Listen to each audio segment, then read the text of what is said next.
Hi, this is Miss Litton, and we have, welcome to our review. Say hi. Hi.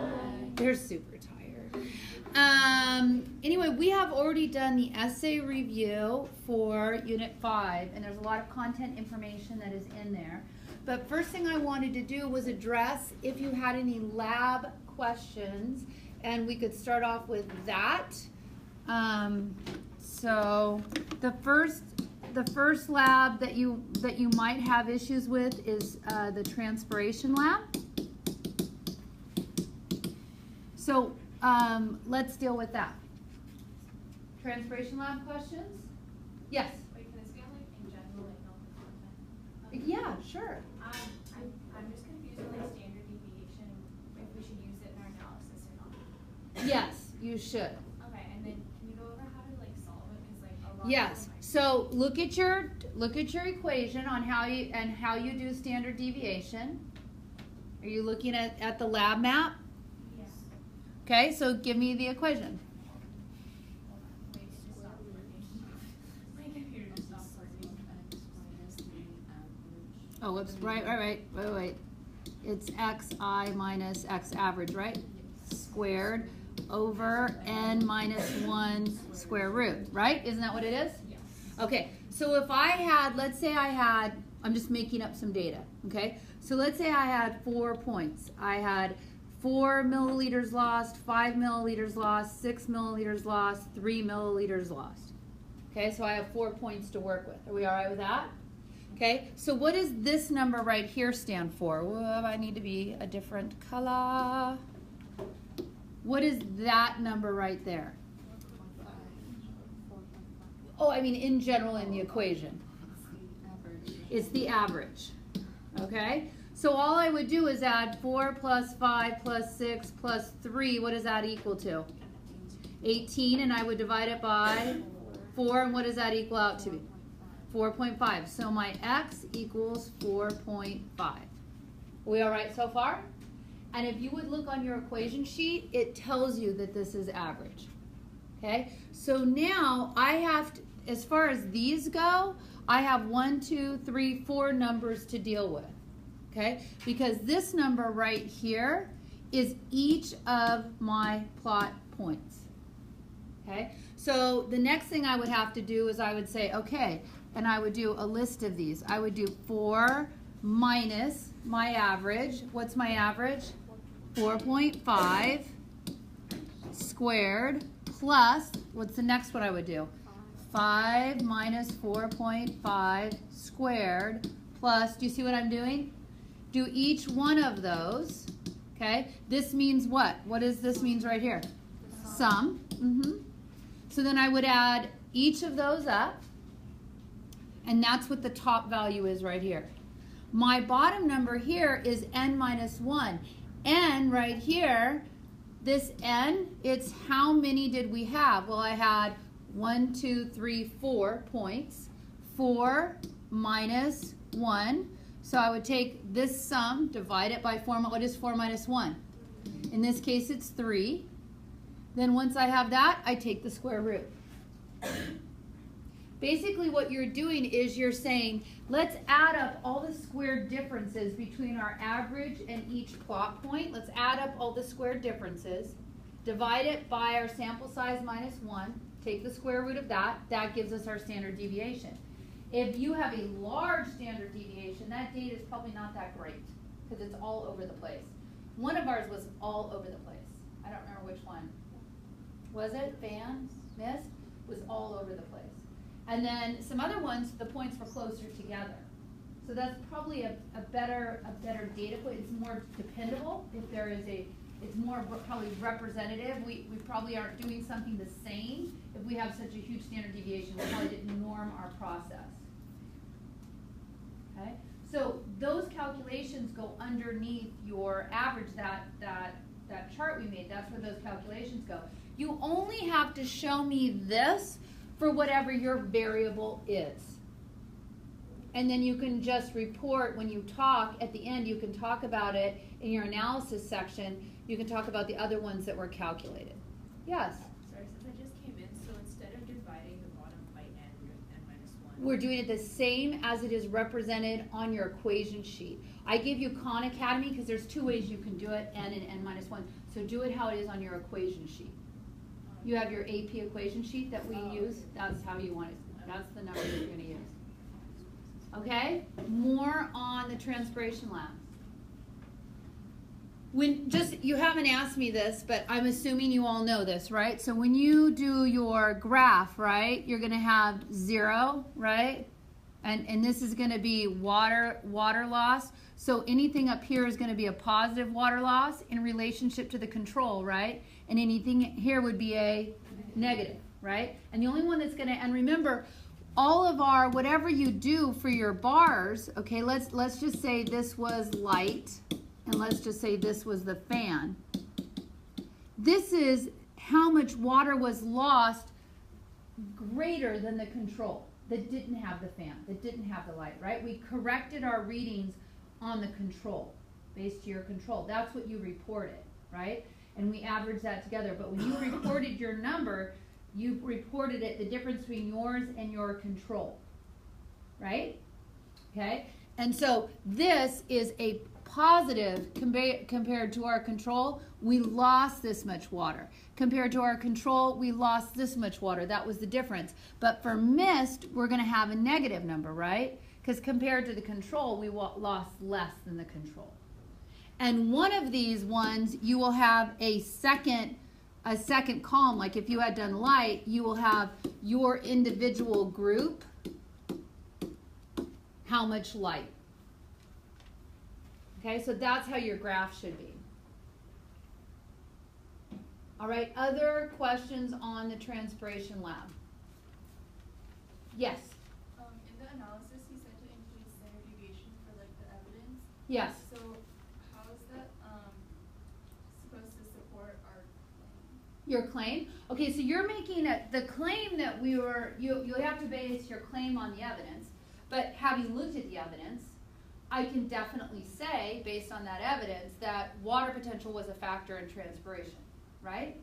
The water potential of the environment was a factor. When the water potential got decreased in the fan and the light, the transpiration increased because the plant itself had a higher water potential than its environment. Do you understand what I just said there? Okay? And conversely, when the water potential was increased around the plant, when there was what? A mist, right? We increased the water potential so there wasn't as much transpiration compared to our control. And then you could speak to your data points, but then your validation would be your standard deviation.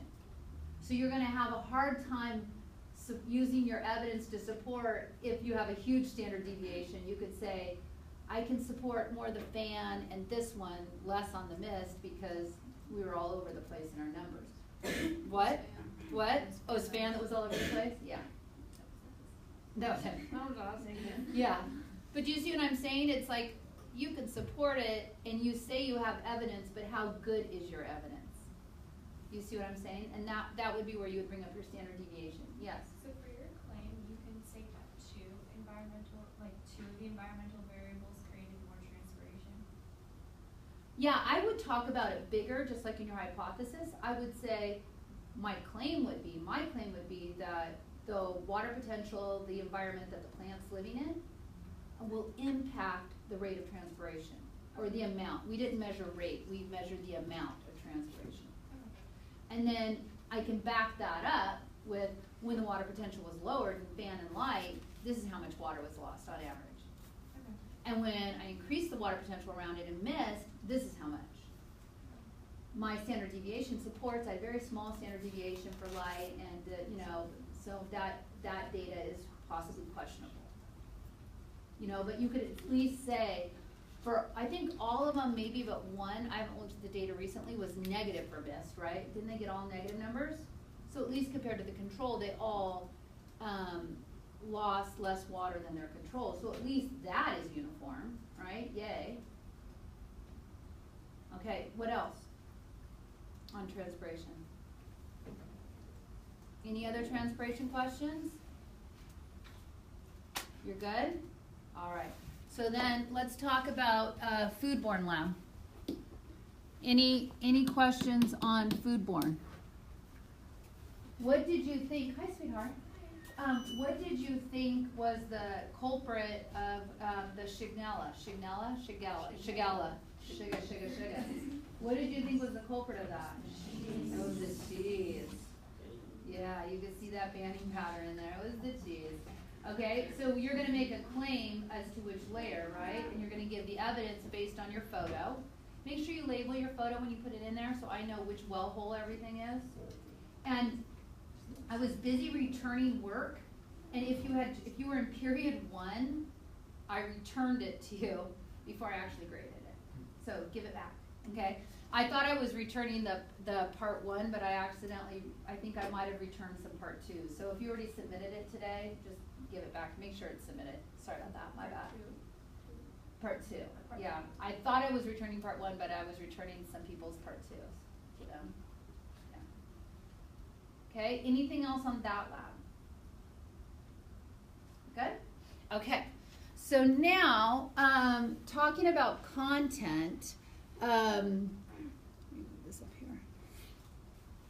No, here. Okay, so on viruses, bacteria, and archaea, remember the only thing that's new is going to be viruses, right? We've already studied bacteria and archaea. You can go back in your notes to make comparisons about that, to be able to differentiate between them. And definitely, if you weren't here for the review on essays, go back and look at that, okay? But you want to be able to compare and contrast bacteria and archaea. What they have in common, they're both what? Prokaryotes. Good job. You're really tired. You're just like at your wit's end, okay? Are prokaryotes. And then what makes them different? You know, make sure you understand that. Make sure evolution, where it came, you know, how archaea is newer, even though it has an ancient name. We've talked about all of that before. Viruses, you're going to want to know structure, right? The structure of a virus and the variations there. You're definitely going to want to be comfortable with the life cycle of the virus. You're going to want to be comfortable about how viruses can, I didn't mean to write like that. How viruses could impact bacteria, right? Something like transduction, that links those two concepts together. Transduction, you remember, is when a virus picks up bacteria from host 1 and then uses that and brings it to host 2. And the host 2 has new DNA, not because it had sex with host 1, but because the virus brought the DNA.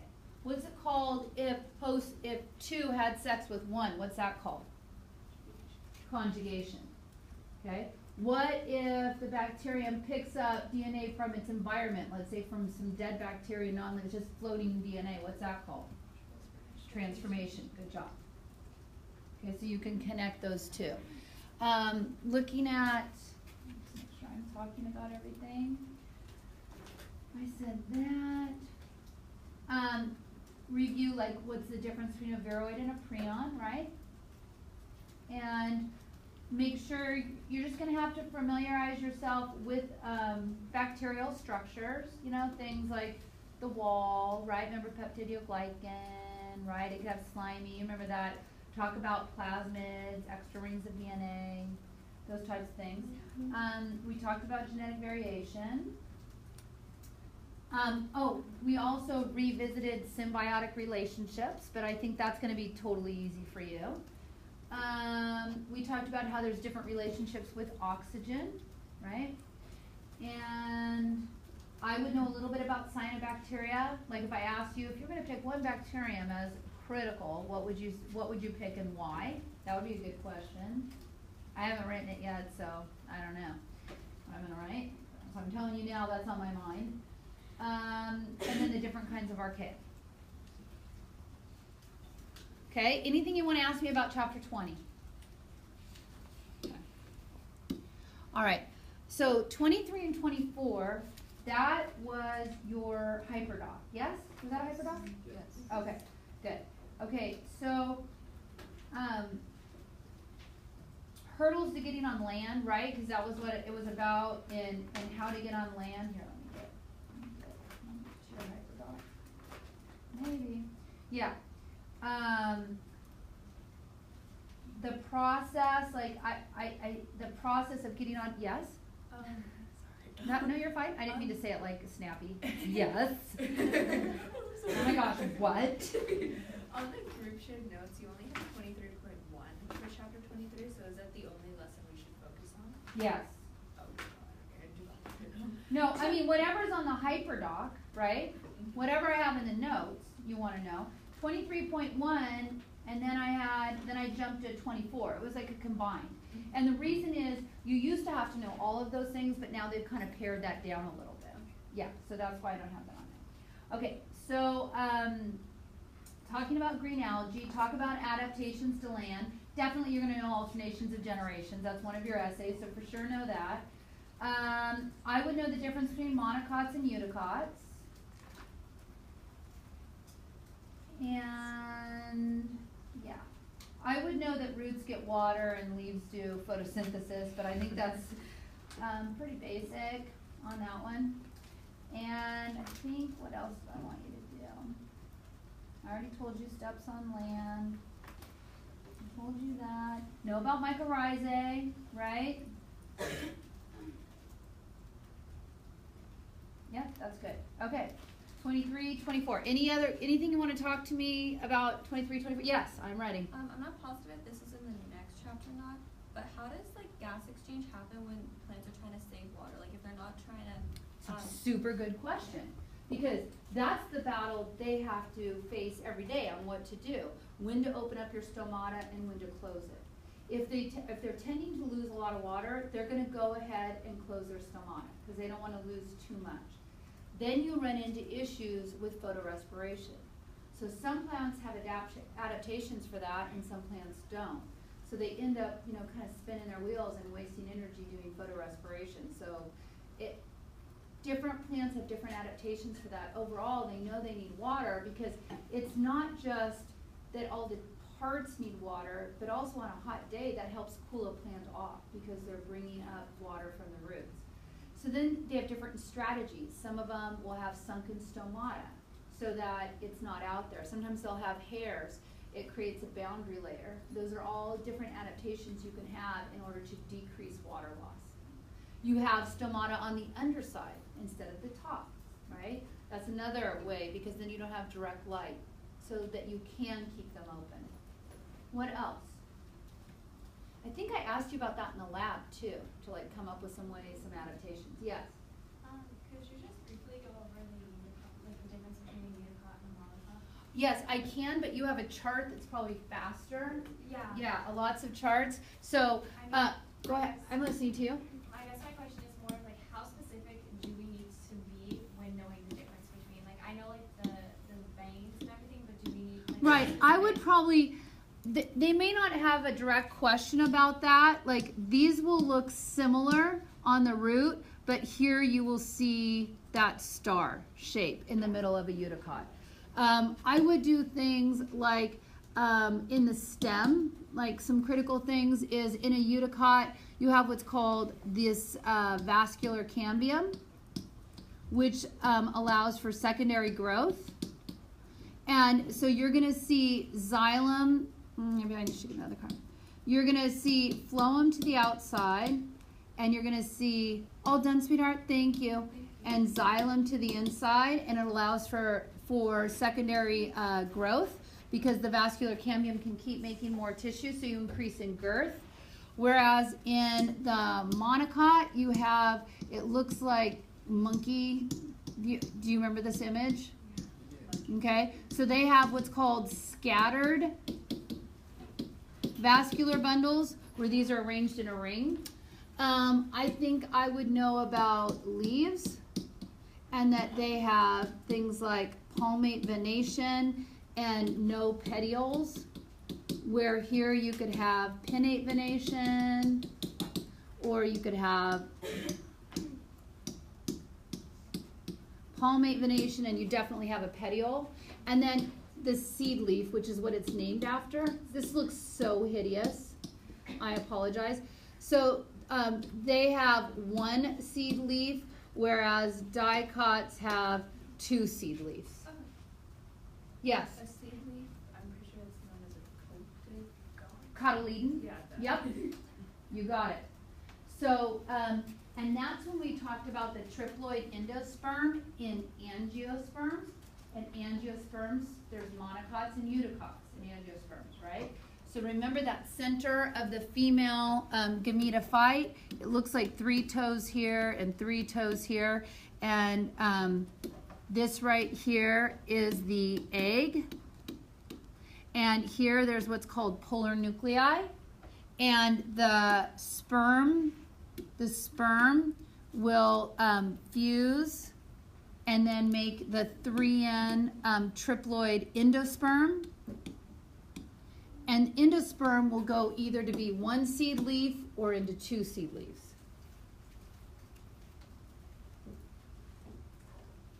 Oh my gosh, that looks so hideous. Is it helping you? Yeah, thank you. Okay. I just cannot look at that any longer.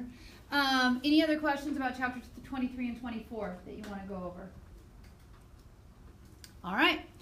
Chapter 25, flowering plants, nutrition, and transport. So nutrition and transport, I mean, you know what you're going to talk about there. What are you going to talk about in nutrition and transport? Yeah.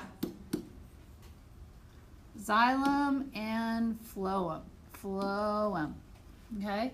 So you're going to want to know, this is where you're going to want to talk about structure and function, right? You're going to talk about TATC up here. You're going to talk about pressure flow, hypothesis.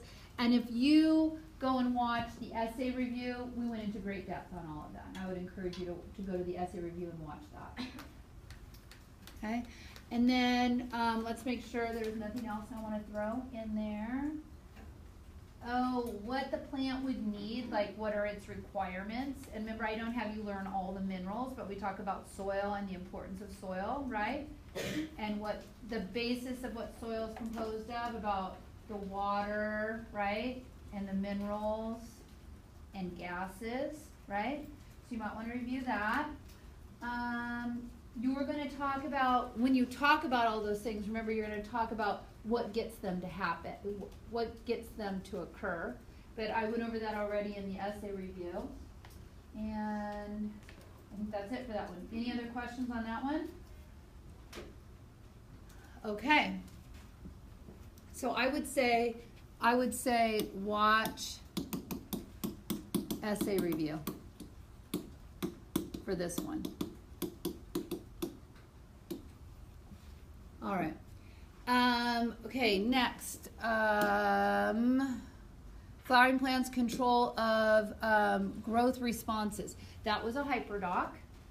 And we also went into great detail on that on the essay review. And we focused on the issue of auxin and the role it plays in phototropism, gravitropism, apical dominance.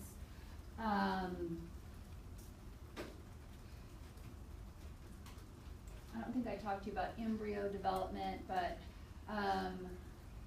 you want to be familiar with that hormone and how it works. You want to make sure when you talk about this that you understand about PR and PFR, and that during the day we go this way, and during the night we go this way. Okay? And that this is how a plant can tell time. Yeah. And we have 2 kinds of plants, and there's a really good graphic that I stuck in the notes, I think. Did you see that graphic I put in your group share notes? Did you look at your group share notes? Yeah. Okay. So remember, if it says long day, if it's a long day plant, that's really very unimportant. What really we're talking about is a what? Short night. So make sure you focus on, if it's a short night, there must be a maximum number of hours, right? If it's a short night, at what point is it not short anymore? So there's a maximum number of hours to that night. And if you say, conversely, a short day, then you must need a what? Long night. Okay? So long night, for it to be considered a long night, it must have a minimum number of hours, right? There's not any maximum to long, right? It's minimum to be considered long, a maximum to be considered short. All right. And let's see what else I want to go over that with that. I think we went over that pretty heavy in the essay review already.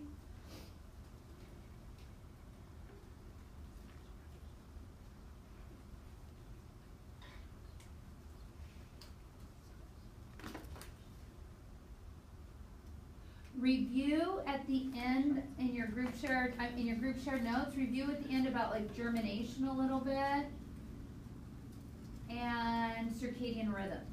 That's the clock aspect of it. Yes. Referring to like the periotropism, in the one of the hyperdoc links, it was saying that the PFR functions differently in short and long Yes, day plants. it does. So in short day plants, it actually inhibits the. Okay, and then in long day, it Yes. promotes. Okay. Yes. Got it. Thank you. All right. Okay, then the last chapter is flowering plants reproduction. And so that is a couple of different issues that we've already talked about. You want to, this is again alternation of generation, so make sure you review that. You don't need to know every single part of the flower, but I want you to know the carpel or pistil and the stigmastyle and ovary and the anther and the filament on the male part.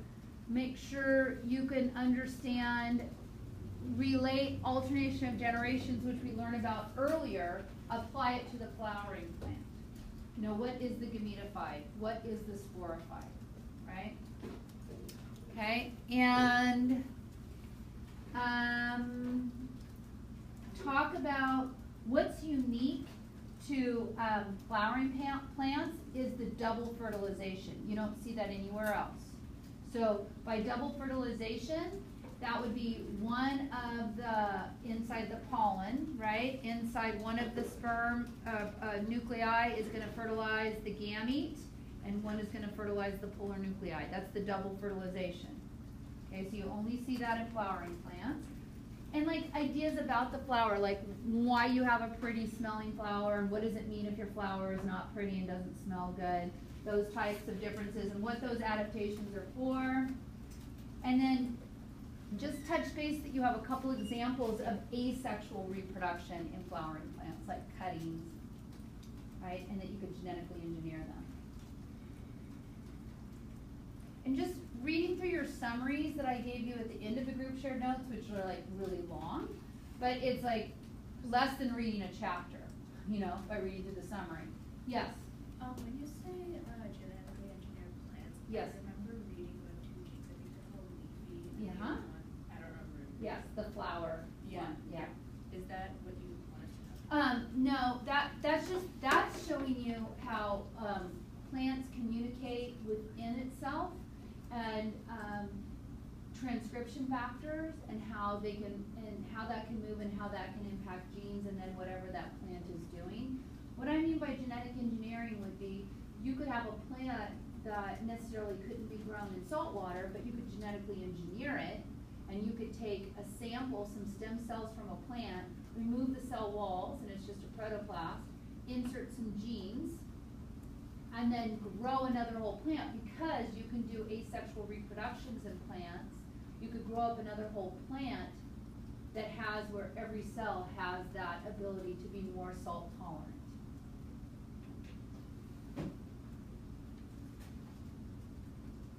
More questions? Okay, I will see you mañana. You ready to go? Yeah. I was wondering on Q, like the chapter like 20 quiz, like it says like not graded, but there's like a score there. Oh, I just need to hit the button. Okay. I think it's the same with our Q one. Yeah. Oh, okay, I'll go hit those buttons. Thank you for telling me. Just curious. Yes, I will hit the button. Okay, have a piece of toast if you want it. You're super smart.